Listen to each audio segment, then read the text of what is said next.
Bismillahirrahmanirrahim. Assalamualaikum warahmatullahi wabarakatuh.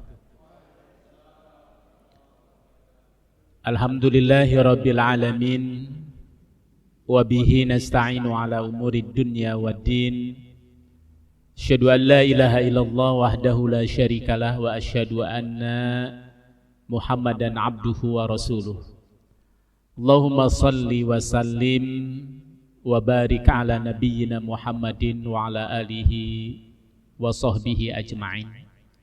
Al-mukarramun wal muhtaramun, para alim ulama, para sesepuh bini sepuh, pengurus takmir Masjid As-Salam, hadirin dan hadirat Bapak Ibu jamaah majelis pengajian Al-Ghuraba Masjid As-Salam yang sama-sama dirahmati Allah Subhanahu wa taala. Alhamdulillah, puji serta syukur kita haturkan kehadirat Allah Subhanahu wa taala.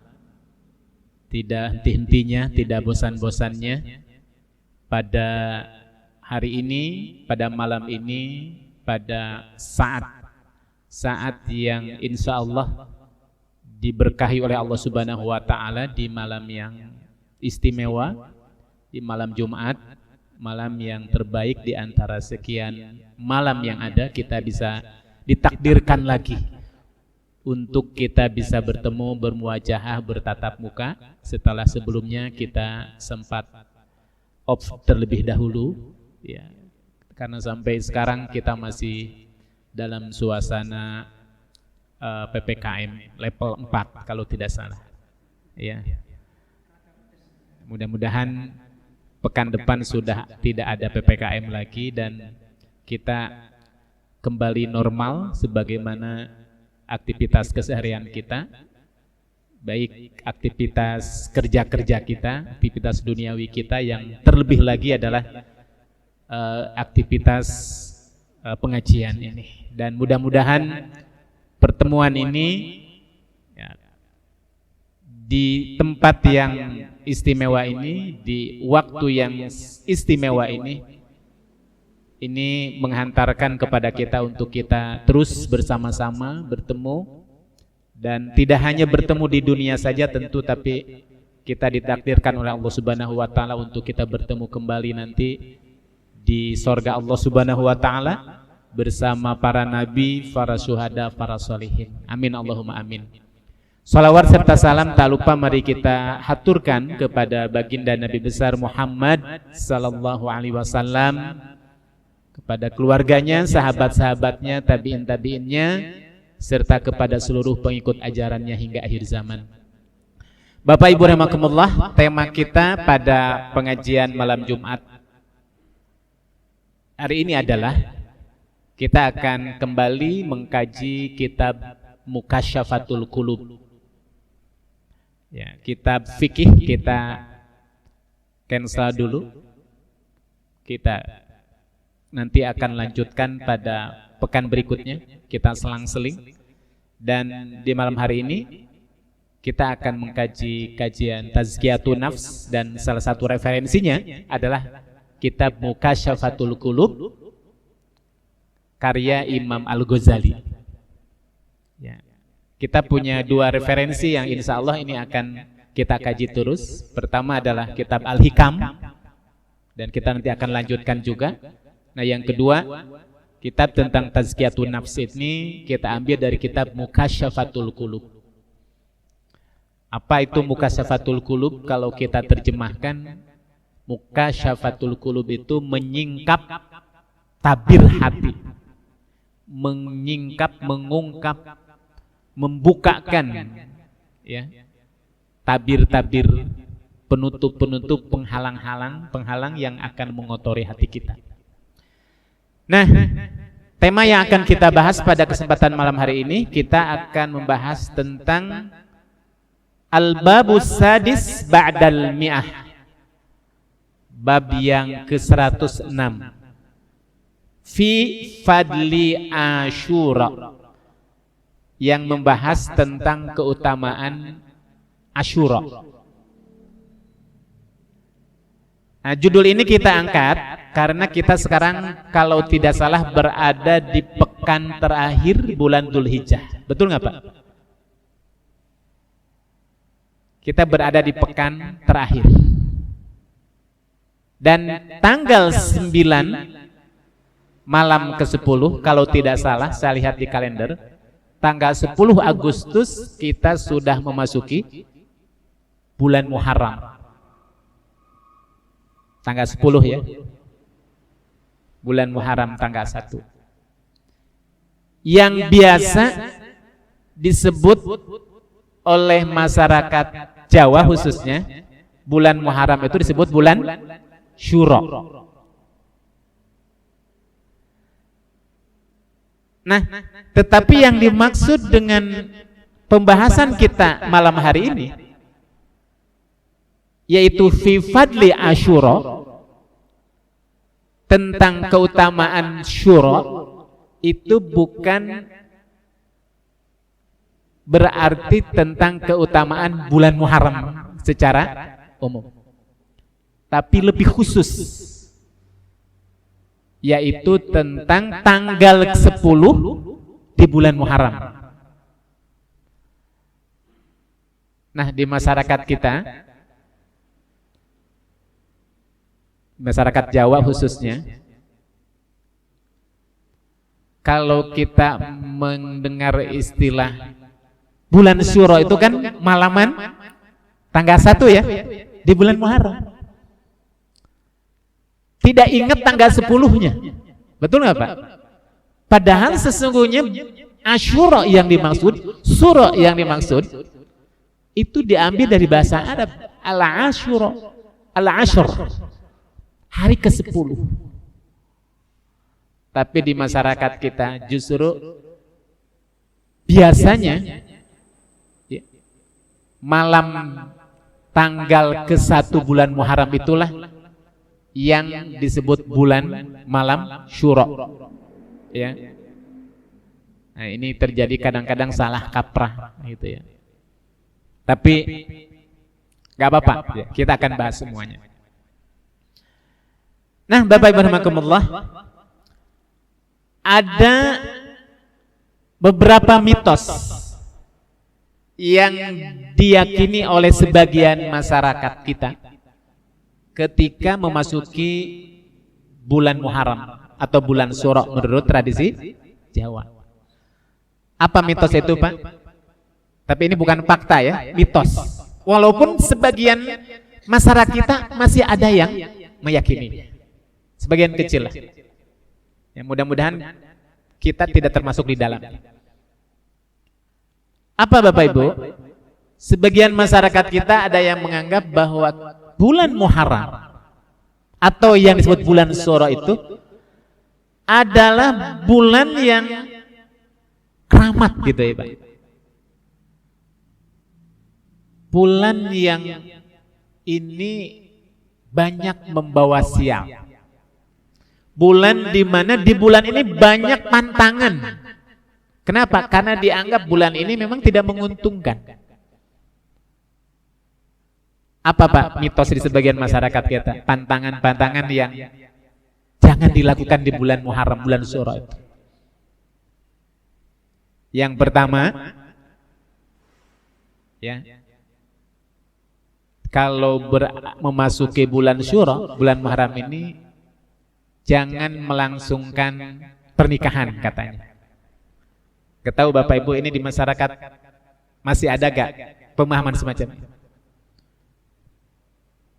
Pernikahan atau misalkan kita mau melakukan khitanan atau apalah Bapak Ibu yang ada perayaan semacam itu.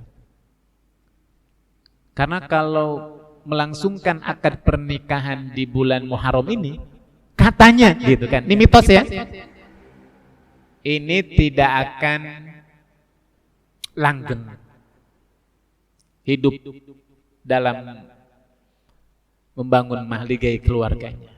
Jangan di bulan apa Pak? Jangan di bulan Muharram. Itu mitos. Kenapa mitos? Karena memang keyakinan semacam ini tidak mendasar. Kalau istilah agama itu namanya takhayul, Bapak. Khurafat. Sesuatu yang diada-adakan dan kemudian dijadikan sebagai sebuah keyakinan. Itu yang pertama. Yang kedua, kalau bangun rumah, pindahan dari rumah ke satu ke rumah yang lain, ya, jangan dilakukan di bulan Muharram, bulan yang membawa sial. Di masyarakat Keraton Solo biasanya di malam 1 Syuro atau 1 Muharram itu, atau di tanggal 1 sore itu kan tanggal yang sangat dinanti-nantikan, betul Pak? Karena di tanggal itulah ya ada sesuatu yang dinanti-nantikan. Apa? Saat-saat Kiai Slamet dikeluarkan dari kandangnya, diarak dan masyarakat dari kampung-kampung berdatangan. Kenapa menanti sang kiai? Saya dulu ketika mendengar kiai itu biasanya kan kiai itu sosok seorang panutan ya, betul ya Bapak Ibu? Ya, kiai orang yang berilmu, ulama. Ternyata pas saya baca-baca, oh ternyata kiai itu ternyata kebo sebutannya. Saya nggak tahu ini awal mulanya kok kebo itu diberi nama Kiai Slamet gitu kan. Ya. Diarak, ditunggu-tunggu, bahkan berebut. Seandainya kebo itu katakanlah mengeluarkan kotorannya, sampai kotoran saja jadi rebutan. Katanya akan membawa berkah. Ya, yang belum punya jodoh mungkin segera mendapatkan jodoh. Nah, yang masih bujangan, gitu kan. Ini saat-saat dinanti-nanti biasanya. Yang bisnisnya gulung tikar lagi dinanti-nantikan. Karena akan membawa berkah semacam itu. Ya. Itu di masyarakat Keraton Solo. Di beberapa tempat, karena bulan Muharram, bulan Syuro itu bulan yang membawa sial, maka juga banyak sebagian masyarakat kita yang memiliki benda-benda keramat, jimat dari warisan leluhur dimandikan. Betul nggak Pak? Di masyarakat Jawa Barat, di Cirebon khususnya diantaranya itu warisan-warisan dari kerajaan dahulu itu dikeluarkan. Kalau kereta gitu kan, kemudian apalagi gong yang berdebu yang sebelumnya disimpan di keraton dikeluarkan, dimandikan, dan nanti oleh sebagian masyarakat kecil itu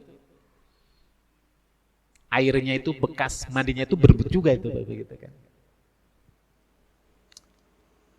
Nah, ini mitos apa fakta Pak? Mitos. Tapi sebagian kecil masih ada. Di masyarakat Semarang, konon katanya nanti pas malam Syuro, tanggal 1 Muharram itu, malam yang dinanti-nanti juga. Kenapa? Ada budaya, apa Pak? Kumkum. Merendam dalam air, jam 12, jam 1, jam 2. Konon katanya, mitosnya sama Bapak Ibu. Jadi kalau seandainya yang punya penyakit, maka berharap dengan berendam di malam Syuro itu penyakitnya sembuh.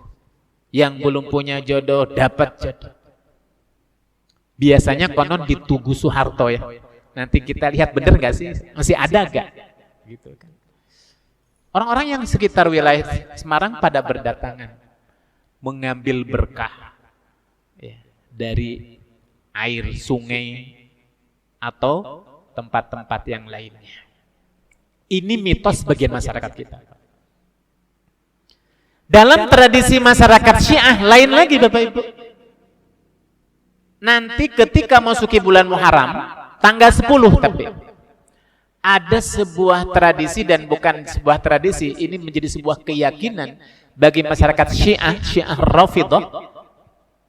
Syiah Rafidhah itu adalah sekte Syiah yang menolak legalitas kekhalifahan Abu Bakar, Umar, Utsman setelah wafatnya Rasulullah. Mereka menolak dan menganggap bahwa 4 khalifah yang menggantikan Rasulullah setelah Rasulullah wafat, 3 khalifah Abu Bakar, Umar, Utsman, itu batil secara hukum, tidak sah.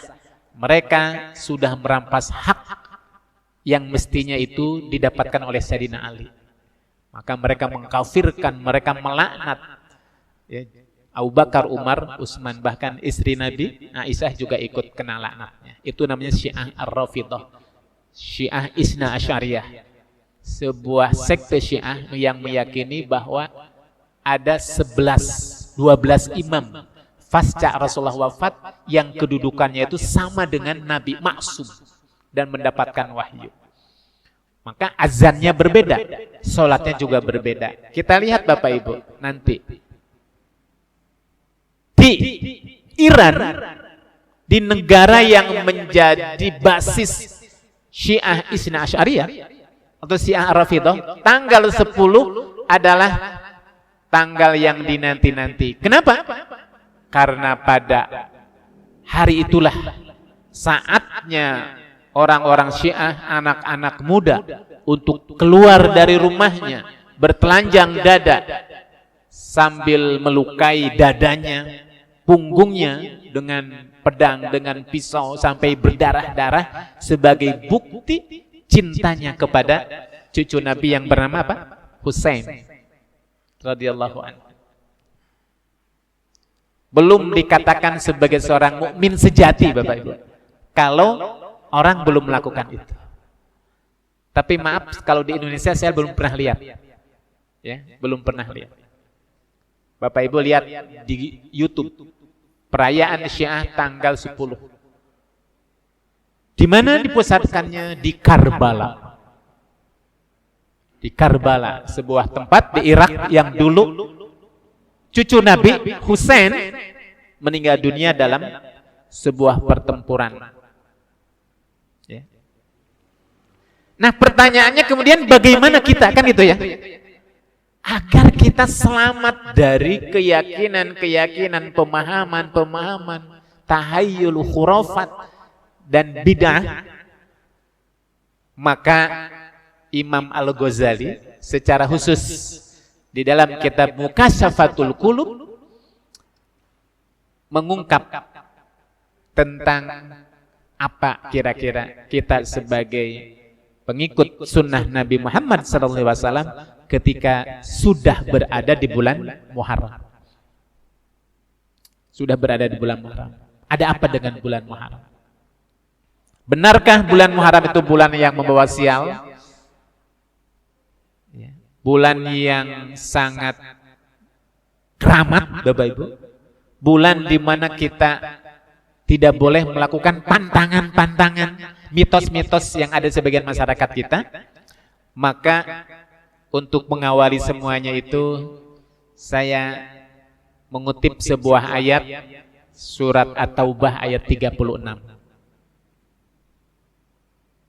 Apa bunyinya Bapak Ibu? A'udzubillahi minasyaitonirrajim. Inna iddatash syuhuri indallahi 12 syahra fi kitabillahi yauma khalaqas samawati wal ardh minha arba'atun hurum dzalika dzinul qayyim fala tazlimu fihinna anfusakum.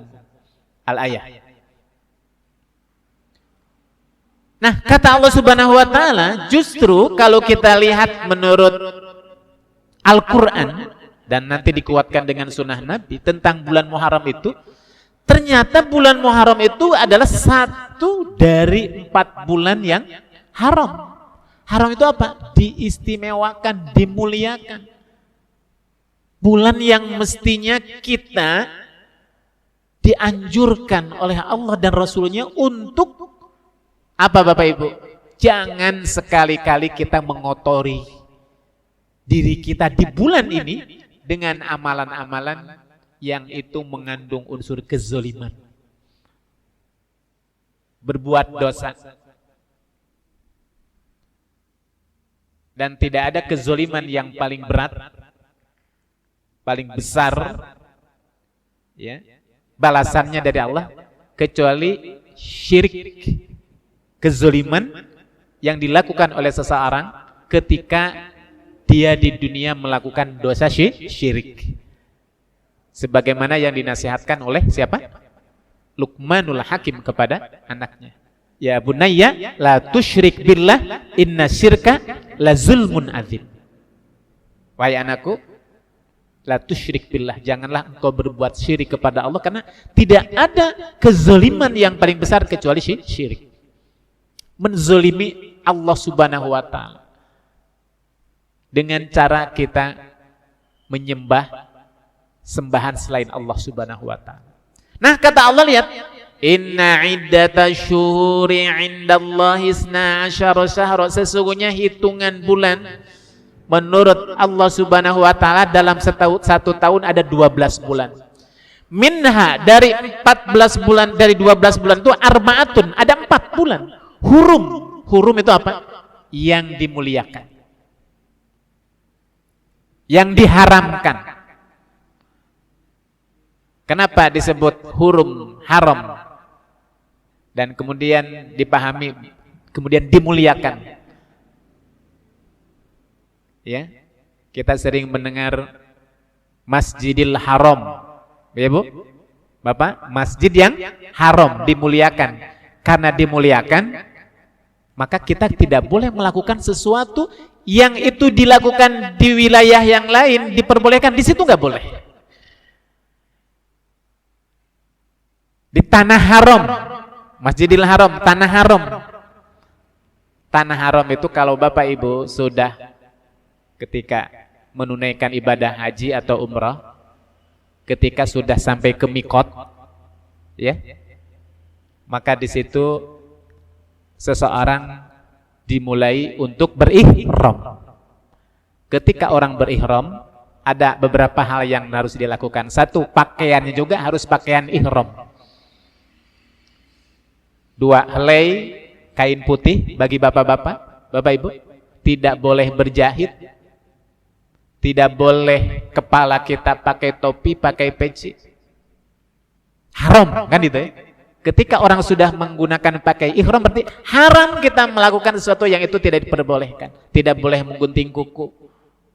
Kalau kita menemukan suatu benda, gak boleh diambil, gak boleh memotong, menebang pohon, gak boleh menangkap binatang buruan, gak boleh berkata-kata kotor. Kenapa? Haram. Kenapa? Sudah berada di tempat yang dimuliakan.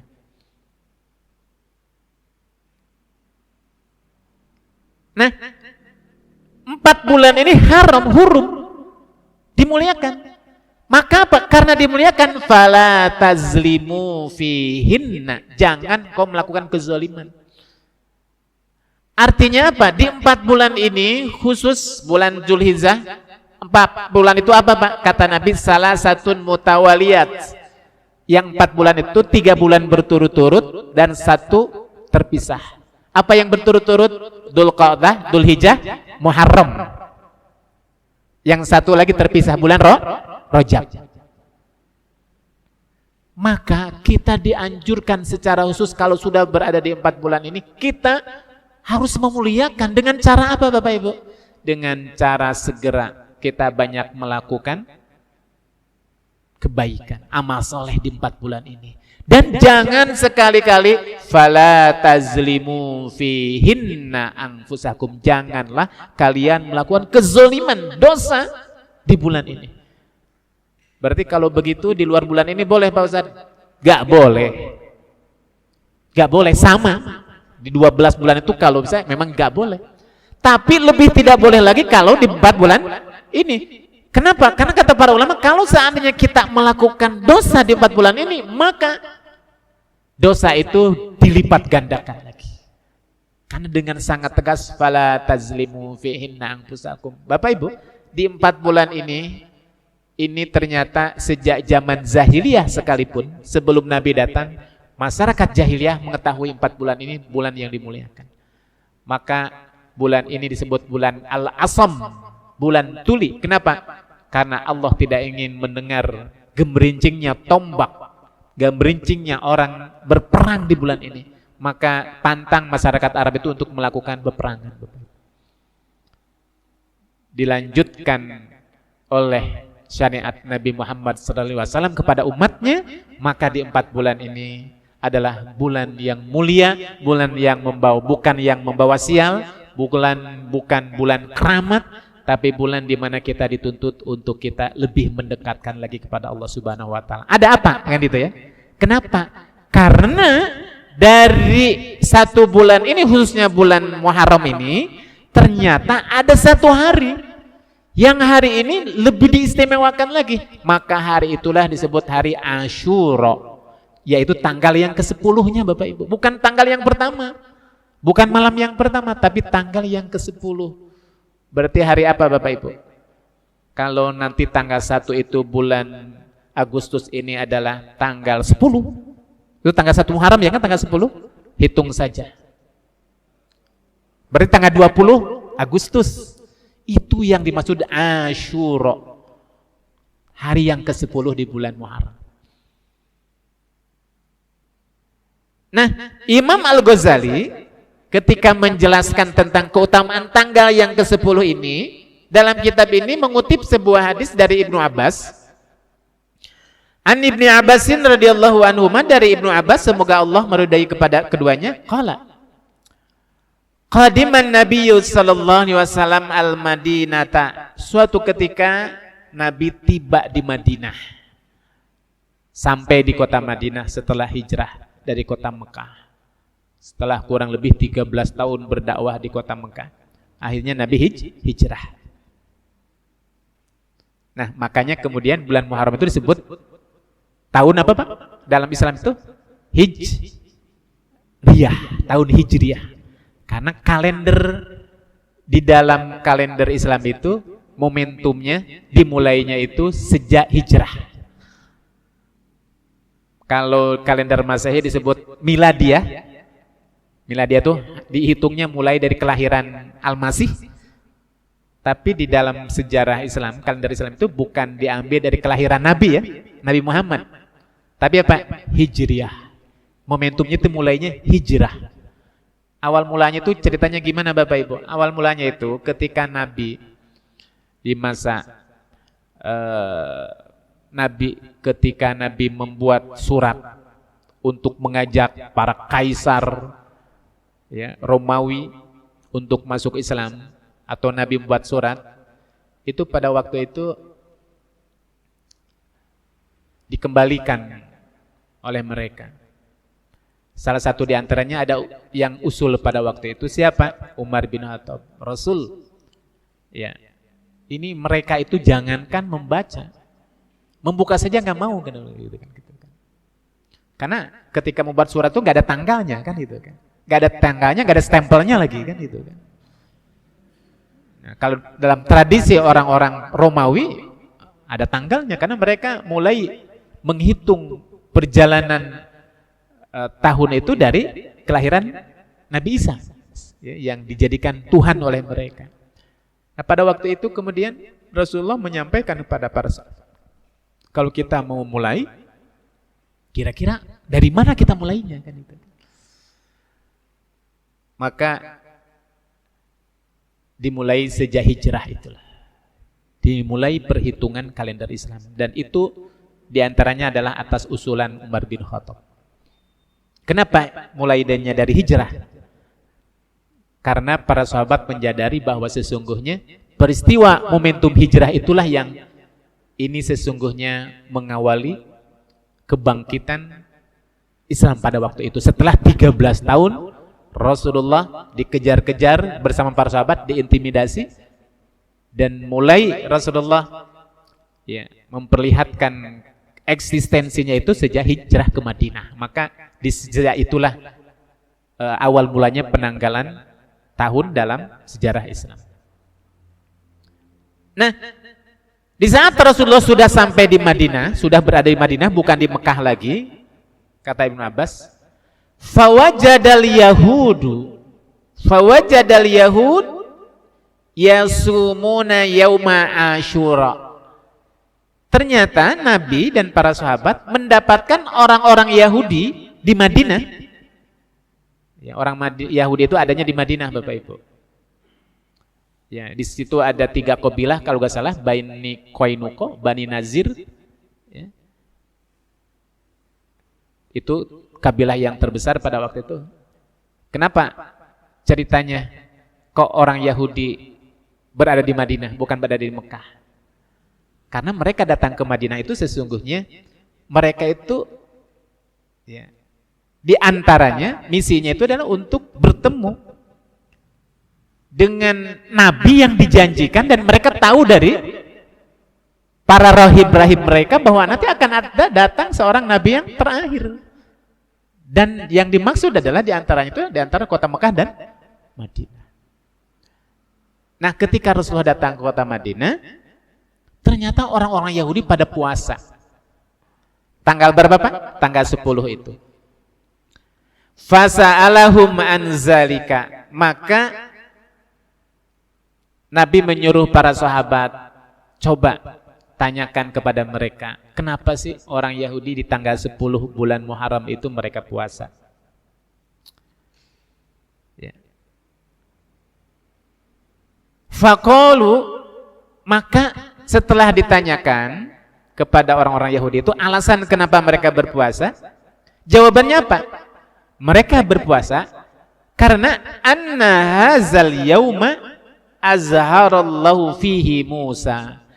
Karena pada hari ini tanggal 10 bulan Muharram itu Allah telah menyelamatkan dan telah memenangkan Nabi Musa wa Bani Israel dan Bani Israel ala qaumi Fir'aun, dari kaum Fir'aun dan bala tentaranya. Jadi peristiwa Bani Israel diselamatkan oleh Allah Subhanahu wa taala ya, di saat dikejar-kejar oleh Fir'aun, kemudian Nabi Musa membawa mereka untuk pergi keluar dari Mesir gitu kan. Kemudian menyeberang lautan itu, setelah Allah merintahkan Nabi Musa untuk membelah lautan dengan tongkatnya, maka Bani Israel, kemudian Nabi Musa selamat, dan kemudian Fir'aun ditenggelamkan di lautan merah itu terjadi tanggal 10 gitu. 10 apa, Pak? Muharram. Maka kami orang Yahudi nasumuhu, kami berpuasa. Kenapa? Ta'ziman lahu, sebagai bentuk ta'zim, pengagungan, penghormatan, dan sebagai syukur mereka. Karena apa? Karena Nabi Musa telah menyelamatkan Bani Israel dan Allah menenggelamkan Fir'aun, dan itu terjadi pada tanggal 10. Faqalan Nabi, setelah itu Nabi berkata apa? Nahnu aula bi Musa minkum fa'amara bisaumi. Kalau itu alasannya, maka kamilah, kata Nabi, dan kamulah wahai para sahabat lebih layak, lebih patut untuk menghormati dan mensyukuri atas penyelamatan Allah kepada Nabi Musa dan Bani Israel pada waktu itu. Kenapa? Karena Nabi Muhammad adalah pelanjut dakwah Nabi Musa. Ada mata rantai perjuangan Nabi Musa dengan Nabi Muhammad. Kita yang harus lebih bersyukur lagi. Ya. Maka sejak itulah fa'amara bisaumihi. Maka pada waktu itulah Rasul pun memerintahkan kepada para sahabat untuk saum di tanggal 10 itu. Dan menurut sebuah riwayat, Bapak Ibu, bahwa saumnya Rasulullah tanggal 10 itu sudah dilakukan sebelum hijrah. Tapi ketika Rasulullah hijrah ke Madinah, ternyata orang Yahudi puasa juga, gitu kan. Tanggal 10, maka nanti ketemu dalam hadis berikutnya, karena kita puasa, mereka juga puasa tanggal 10, maka Nabi berkata, seandainya umurku masih panjang tahun depan, tahun berikutnya, maka aku akan tambah puasa. Kita bukan hanya tanggal 10, tapi apa? Qablahu. Sebelumnya tanggal 9 yang disebut dengan Tasu'a au ba'dahu atau setelahnya. Setelah tanggal 10. Jadi amalan yang dicontohkan oleh Nabi sebagai bentuk takzim kita, syukur kita, dan sekaligus mengikuti contoh sunnah Nabi di bulan Muharram itu apa Pak? Puasa tanggal 10 atau ditambah 1 hari atau ditambah 1 hari, jadi 3 hari, 9, 10, 11. Kata Nabi, berbeda kita harus dengan orang Yahudi. Tahun depan kita tambah 1 hari lagi, sebelumnya atau sesudahnya. Itu sesungguhnya amalan sunnah Nabi. Berarti ya tanggal berapa? 19, 20, 21 ya. Sunnah puasa itu. Nah, kemudian Imam Al-Ghazali berkata, wa qad warada fi fadli Asyura atharun katsirah. Banyak athar yang menjelaskan kepada kita tentang keutamaan tanggal 10 ini. Apa saja? Minha, di antaranya selain tanggal 10 adalah hari di mana Allah menyelamatkan Nabi Musa dan Bani Israel, ternyata tanggal 10 ini annahu tiba ala Adam. Allah mengampuni taubatnya Adam alaihissalam itu tanggal 10. Dan bertaubatnya Nabi Adam setelah melakukan kesalahan di saat disuruh oleh Allah Subhanahu wa taala tidak memakan buah khuldi, kemudian dia melakukan kesalahan karena dibujuk rayu oleh iblis pada waktu itu, dan kemudian Nabi Adam berkata, Rabbana zalamna anfusana wa illam taghfir lana wa tarhamna lanakunanna minal khasirin. Itu tanggal 10. Wa kana khuliqahu fihi, bahkan Adam diciptakan juga tanggal 10. Jadi diciptakan tanggal 10, taubatnya Adam juga tanggal 10 bulan Muharram itu. Wa fihi udkhilal jannata, dimasukkannya juga ke dalam surga tanggal 10. Wa fihi khuliqal arsy, diciptakan arsy. Arsy itu apa Bapak Ibu? Walillahi arsyus samawati wal ardh. Arsy. Ya. Kemudian apa lagi? Wal kursi. Kursi. Tahu kursi ya? Kursi tempat duduknya Allah Subhanahu wa taala yang disebutkan di dalam surat ayat kursi. Allahu la ilaha illa huwal hayyul qayyum la ta'khudhuhu sinatun wa la naum lahu ma fis samawati wa ma fil ardh man dzalladzi yashfa'u indahu illa bi'idznih. Dan selanjutnya kursi, walillahi kursiyus samawati wal ardh. Kursi. Tapi kursi Allah enggak sama dengan kursi kita ya. Jangan dibayangkan gimana kursinya. Singgasana. Kalau raja dalam singgasana, kan ada singgasananya raja kan? Nah Allah juga ada. Cuma kita nggak tahu. Jangan dibayangkan. Karena ini bagian daripada sifat Allah. Sifat Allah itu termasuk ayat-ayat mutasyabihat. Karena kursi itu ternyamannya kursi, arsy itu dan arsy udah. Yang jelas Allah punya arsy, Allah punya singgasana, kursi, tapi kita nggak tahu seperti apa. Itu serahkan kepada Allah Subhanahu wa taala. Nah, itu yang diciptakannya tanggal 10. Was-samawati, langit. Was-syams, matahari. Wal-qamar, bulan. Wan-nujum, bintang. Jadi aras, bintang, bulan-bulan. Ketika Allah menciptakan semuanya itu, termasuk diciptakan Adam, itu tanggal 10. Jadi 10 surah itu ya istimewa sekali ya Pak. Wa wulida Ibrahim al-Khalil, Nabi Ibrahim dilahirkan. Wa kanat najatuhu minan nar, diselamatkan oleh Allah dari kobaran api Raja Namrus. Di saat Allah berkata ya narukuni bardan wa salaman ala Ibrahim, api selamatkan Ibrahim, dinginkan. Itu tanggal 10. Wa kadzalika najata Musa, Nabi Musa diselamatkan. Wa fihi wulida Isa, Nabi Isa dilahirkan. Wa fihi rufi'a ila sama, diangkat oleh Allah ke langit di saat dikejar. Ya, dikejar-kejar. Wa fihi rufi'a Idris, Nabi Idris diangkat ke tempat yang mulia, makanan aliyah. Wa fihi istawat safinatun Nuhi 'alal judi, berlabuhnya perahu Nuh di saat terjadi banjir bandang di puncak Gunung Al-Judi, diselamatkan oleh Allah tanggal 10. Wa u'tiya fihi Sulaiman al-Malak, diberikannya kerajaan oleh Allah kepada Nabi Sulaiman. Wa ukhrija Yunus min butunil hut, min batnil hut, diselamatkan Nabi Yunus dari perut paus. Wa wurida bi basaru Yakub, Nabi Yakub penglihatannya dikembalikannya lagi. Wa ukhrija Yusuf minal jub, diangkatnya, diselamatkannya Nabi Yusuf dari sumur di saat dibuang oleh saudara-saudaranya. Wa kasfud dur Ayub, Allah menyelamatkan dan menyembuhkan ya Nabi Ayub.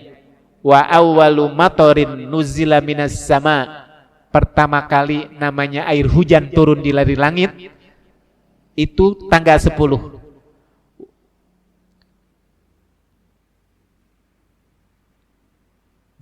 Wa kana saumuhu ma'rufan bainal umam hatta qabla kila bi annahu furido qabla Ramadan, maka perintah ibadah puasa di tanggal 10 itulah itu sudah dikenal oleh umat-umat terdahulu juga, dan menurut sejarah kewajibannya, perintahnya itu bahwa puasa Asyura diwajibkan sebelum diwajibkannya puasa Ramadan.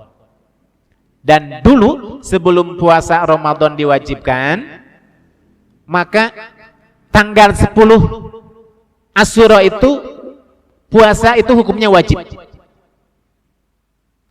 Ya, kalau kita mungkin pernah membaca sebuah riwayat hadis Nabi di saat sebelum Ramadan diwajibkan, di saat Rasulullah memerintahkan kepada sahabat untuk puasa tanggal 10 ya. Diriwayatkan bahwa sampai pada waktu itu kalau ada anak-anak para sahabat yang usianya masih kanak-kanak, belum usia akil balik, itu diajak dan diperintahkan oleh ibu bapak mereka untuk puasa juga. Sampai ketika anak-anak itu merengek, nangis, ingin makan, ingin minum, itu kata Ummu Salamah kalau nggak salah meriwayatkan, nahnu naja'alul lu'abatan, kami pada waktu itu ibu-ibu mereka itu membuat mainan buat anak-anak mereka, anak-anak kecil mereka di saat nangis pingin makan, pingin minum, jadi boneka-bonekaan minal ihn, itu dari kapas ya, gitu. Mungkin kalau kita ya boneka-bonekaan gitu, apa? Supaya anak itu main boneka-bonekaan sehingga lupa bahwa dia sedang berpuasa. Saking pada waktu itu para sahabat menginginkan anaknya ikut puasa juga walaupun masih kecil. Dan itu puasanya bukan puasa Ramadan, puasa tanggal 10 ini. Ya, puasa tanggal 10 ini. Nah, setelah Rasulullah hijrah, kemudian puasa Ramadan diwajibkan pada tahun kedua Hijriah sebelum perang Badar, maka puasa tanggal 10 yang sebelumnya wajib menjadi sunnah, tidak wajib. Maka jadilah di dalam syariat Islam puasa yang wajib itu cuma satu, ya, yaitu apa? Puasa Ramadan. Selebihnya sunnah.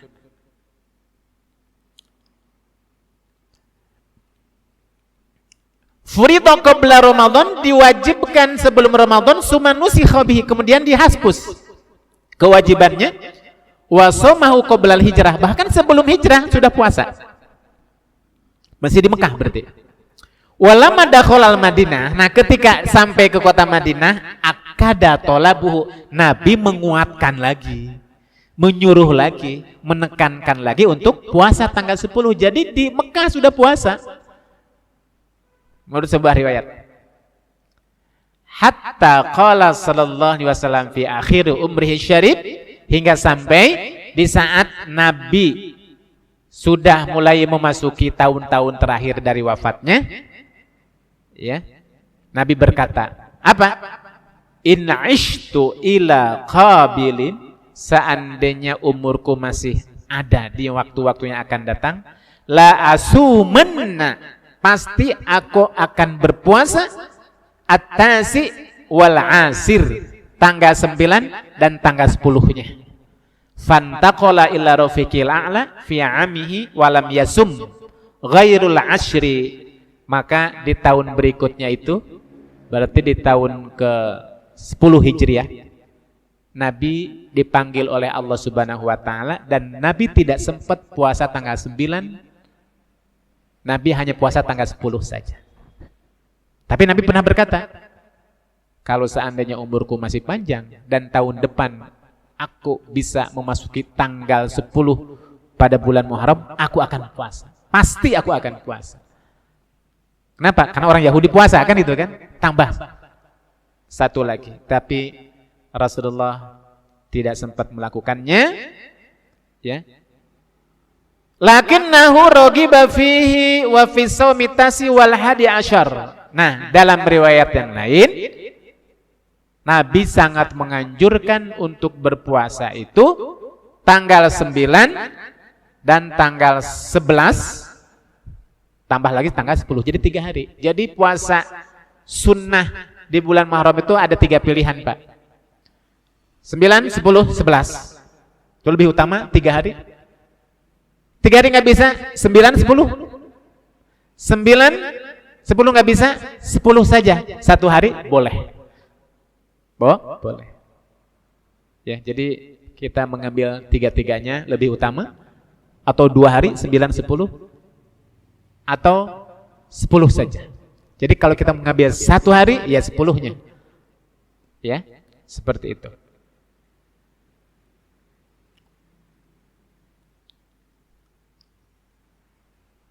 Kemudian Bapak Ibu, Waruya al-Baihaqi fi Sya'bil Iman, dan kemudian diriwayatkan oleh hadis Imam Baihaqi dalam bab Sya'bil Iman, cabang-cabang iman. Apa? Man wasi'a ala iyalihi, barang siapa yang melapangkan kepada keluarganya, fi yaumi Asyura, pada tanggal 10 Asyura, wasi'allahu alaihi fi sa'iri sanati, maka Allah akan melapangkan rizkinya di 1 tahun, seluruh tahun-tahun itu.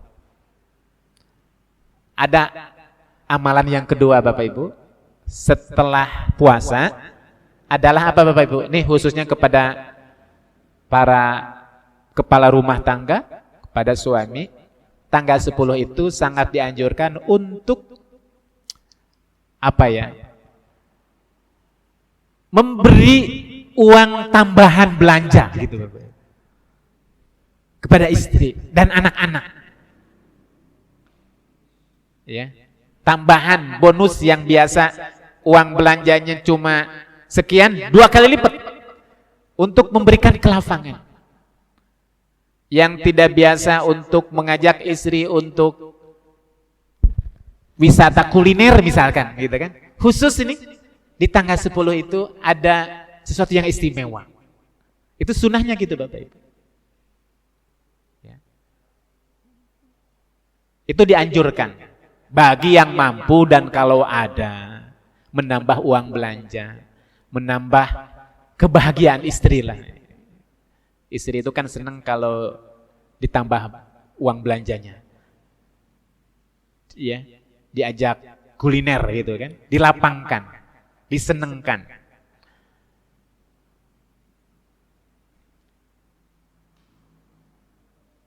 insya Allah itu akan dibalas oleh Allah Subhanahu wa Ta'ala dan dilapangkan juga. Bisa iri sanatihi dalam setiap tahun-tahunnya. Wa fi riwayatin munkaroh, dan dalam sebuah riwayat hadis, tapi sayang hadis ini hadis mungkar. Hadis mungkar itu hadis dhaif, tapi tidak sampai kepada hadis maudhu. Jadi tingkatan dhaif itu banyak sekali. Hadis mungkar itu hadis yang diriwayatkan oleh seorang periwayat yang di dalamnya itu ada periwayat yang tertuduh dusta, tukang dusta. Ya, hadisnya hadis mungkar. Ya, karena diriwayatkan oleh orang yang suka berbohong, memang kepastian bahwa ini perkataan Nabi sangat kecil gitu kan. Tapi karena isinya misalkan terkait dengan abduliyatul amal, kadang-kadang sebagian para masyarakat kita ada yang mengamalkan. Tapi hadis-hadis mungkar. Apa Pak? As-sadaqatu fihi bidirhamin bisab'ati alfi dirhamin.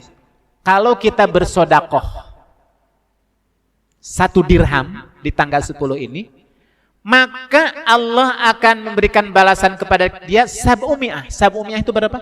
700 dirham, 700 kali lipat.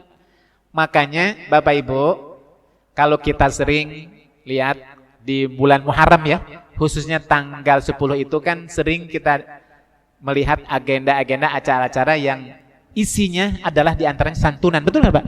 Santunan anak yatim ya kan? Itu rata-rata tanggal 10.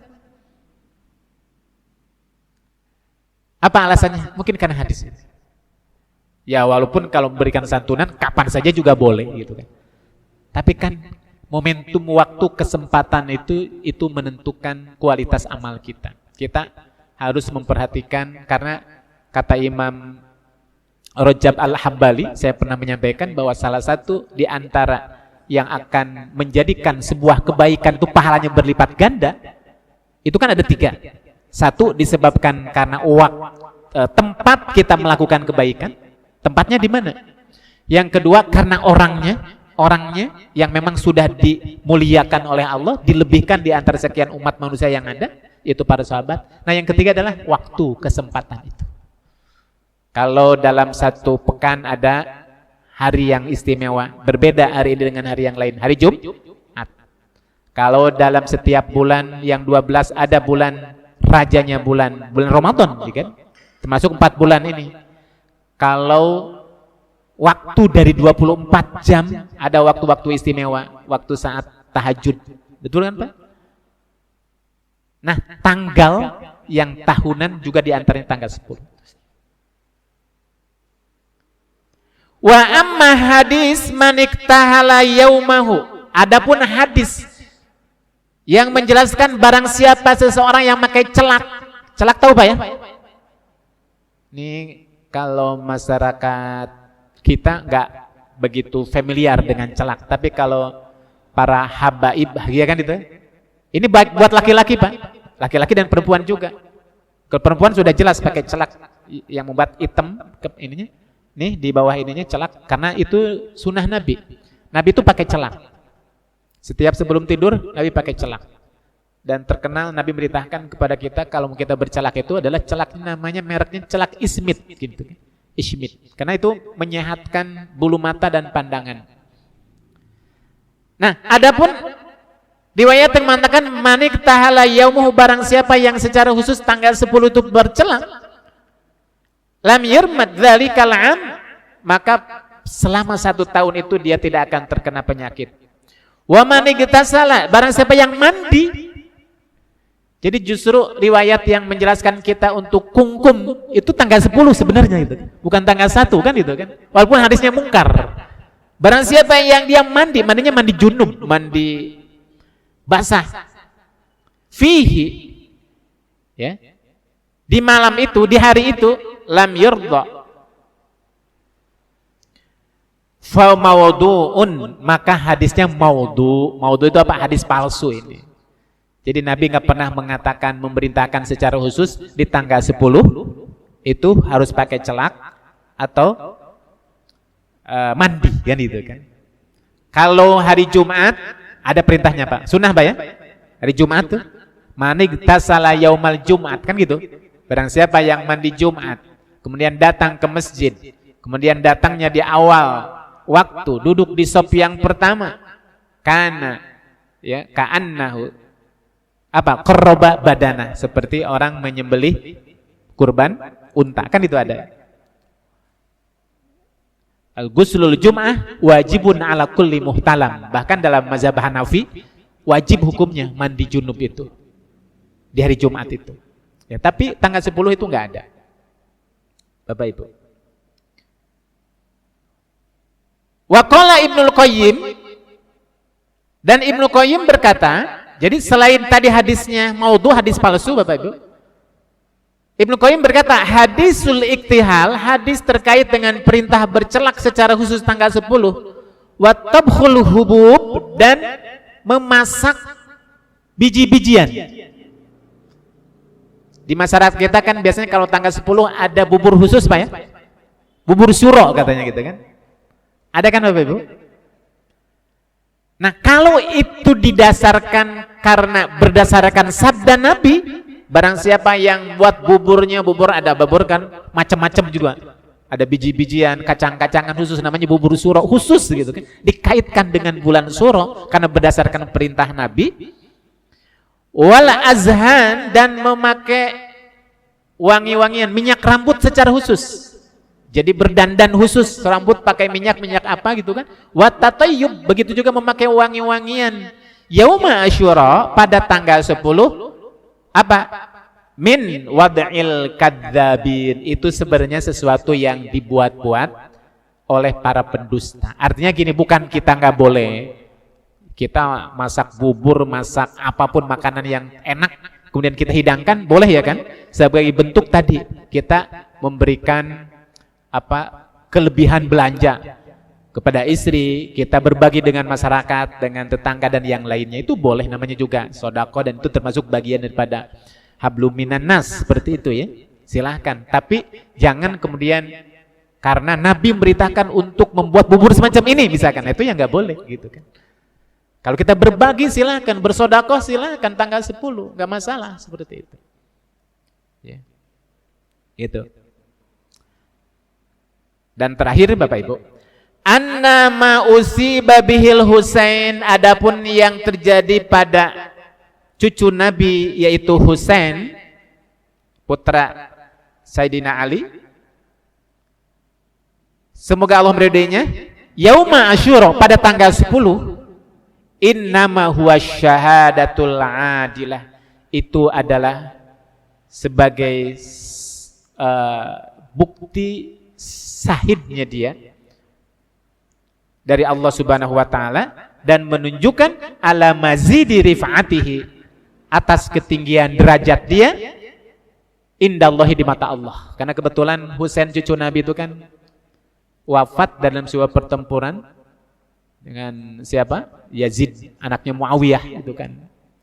Dan ini sesuatu yang kalau menurut Imam Syafi'i itu, kalau kita bicara tentang kejadian-kejadian ini pasca wafatnya Utsman ya, kemudian terjadi peperangan saudara antara Sayyidina Ali dan Muawiyah, itu kan disebut dengan amul fitnah Bapak Ibu, tahun yang penuh dengan fitnah dalam sejarah Islam pada waktu itu, karena bicara tentang perang saudara, ribuan telah menjadi korban pada sesama muslim akibat adu dombanya orang-orang munafikin. Dan itu makruh sebenarnya bicara tentang sejarah ini, kalau bukan untuk meluruskan sejarah ya, itu Imam Syafi'i memakruhkan karena ini masa kelam sejarah umat Islam. Apa? Cucu Nabi dipenggal oleh tentara ya, Muawiyah, Yazid bin Muawiyah pada waktu itu. Bahkan kalau orang-orang Syiah itu justru paling getol mengangkat isu ini karena bicara tentang kesedihan. Ya, konon katanya kepala Husain itu dijadikan bola mainan di Karbala di Irak, yang oleh kaum Syiah sekarang itu tanah Karbala itu lebih mulia daripada Masjidil Haram Bapak Ibu gitu kan. Sehingga ada tradisi bagi mereka bahwa sholat itu tidak sah kalau seandainya di saat sujud tidak membawa tanah Karbala gitu kan. Seperti itu. Dan ini sudah menyimpang, sudah barang tentu. Nah, kata Imam Al-Ghazali, apa yang terjadi pada kisah wafatnya Husain itu adalah bukti syahidnya beliau di mata Allah Subhanahu wa taala dan kemuliaan beliau. Kan dia mati dalam keadaan apa? Syahid. Ya. Faman zakara dzalikal yaum masabahu, kalau seandainya barang siapa yang seseorang pada saat wafatnya beliau tanggal 10 itu dia ingat, memperingatinya dan mengingatnya akan masa kejadian itu, falayan bagi an yastagila illa bil istirja. Tidak diperbolehkan kita menyibukkan diri untuk apa? Memperingati hari kematian itu sampai kemudian diratapi. Sampai-sampai dalam tradisi Syiah saya tadi sampaikan ada sebuah keyakinan bahwa sebagai bukti cintanya kepada Ahlul Bait belum dikatakan cinta sebelum dia mengocorkan darah di jidatnya, di punggungnya, di perutnya sampai melukai dengan pisau-pisau sampai berdarah-darah. Nah, ini sesuatu yang menyimpang. Tidak boleh dan ini tidak sesuai dengan contoh Nabi. Jadi kalaupun kita mengingatnya silahkan, gak apa-apa. Tapi jangan kemudian melakukan ritual-ritual yang itu sudah keluar dari syariat. Illa bis istirja'i imtisalan lil amri. Kecuali yang diperbolehkan itu Pak istirja. Istirja itu apa Pak? Kita mengucapkan kalimat inna lillahi wa inna ilaihi raji'un. Itu kalimat istirja. Ini adalah musibah yang terjadi dari Allah, milik Allah dan kembali kepada Allah tentang wafatnya Husain. Ya, istirja, mengucapkan seperti itu inna lillahi wa inna ilaihi, itu diperbolehkan. Ya.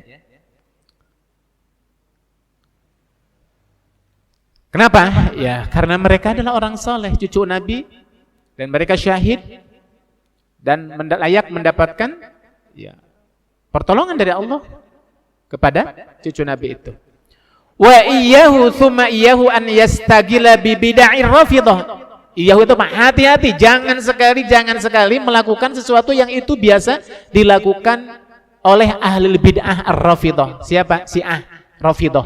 Syiah Rafidah itu Syiah yang menolak tentang kepemimpinan Abu Bakar, Umar, Utsman yang sekarang menjadi markasnya di mana? Iran. Di Indonesia sekarang banyak kan itu kan? Di Semarang ada. Di daerah mana kan itu kan? Isna Asy'ariyah. Kalau di Jawa Barat itu Ijabi, Ikatan Jamaah Ahlul Bait. Ya. Indonesia. Kemudian apa? Wa nahwihim, dan ritual-ritual sejenis. Apa? Kaniyaha, meratapi, wal huzni, sampai kemudian bersedih berlebih-lebihan. Kenapa? Idz laisa zalika min akhlaqil mu'min. Karena itu tidak termasuk bagian daripada akhlak seorang muslim. Ya. Wa illa, kalau seandainya memang itu harus dilakukan Bapak Ibu, harus sampai kita berdarah-darah sebagai bukti cinta dan sedihnya kita atas wafatnya Husain, lakana yaumu wafati jaddi, pastilah hari wafatnya kakek dia. Siapa? Nabi Muhammad. Tanggal berapa? 12 Rabiul Awal. Kenapa tanggal 12 Rabiul Awal tidak dilakukan? Kalau mereka memang mengatakan cinta kepada Nabi dan keluarga Nabi, itu kan hanya dilakukan di saat wafatnya Husain.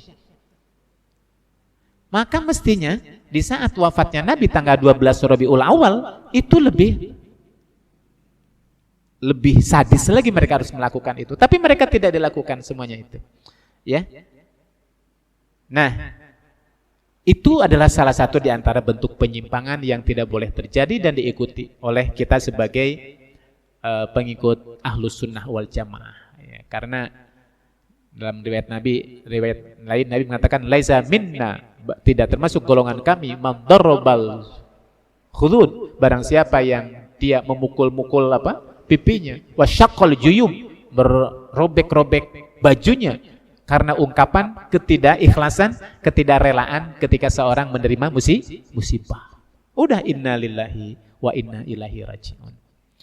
Ya. Nah, Bapak Ibu rahimakumullah, itulah statement, pernyataan dan ungkapan tausiah ujangan Imam Al-Ghazali dalam kitab ini terkait dengan hari Asyura. Jadi kesimpulannya bahwa ternyata di dalam syariat Islam bulan Muharram yang insya Allah sebentar lagi kita akan masuki adalah bukan bulan membawa sial, bukan bulan keramat ya, tapi bulan yang mulia di mana kita dituntut untuk lebih dekat lagi dengan Allah Subhanahu wa taala. Dan contoh yang diberikan kepada kita melalui sunnah Nabi di bulan ini, khususnya tanggal 10, apa? Satu, mari kita tazkiyatun nafs melalui ibadah puasa sunnah. Tanggal 9, tanggal 10, atau tanggal 11, atau tanggal 9, 10, ya, atau 10, 11, atau 10 saja.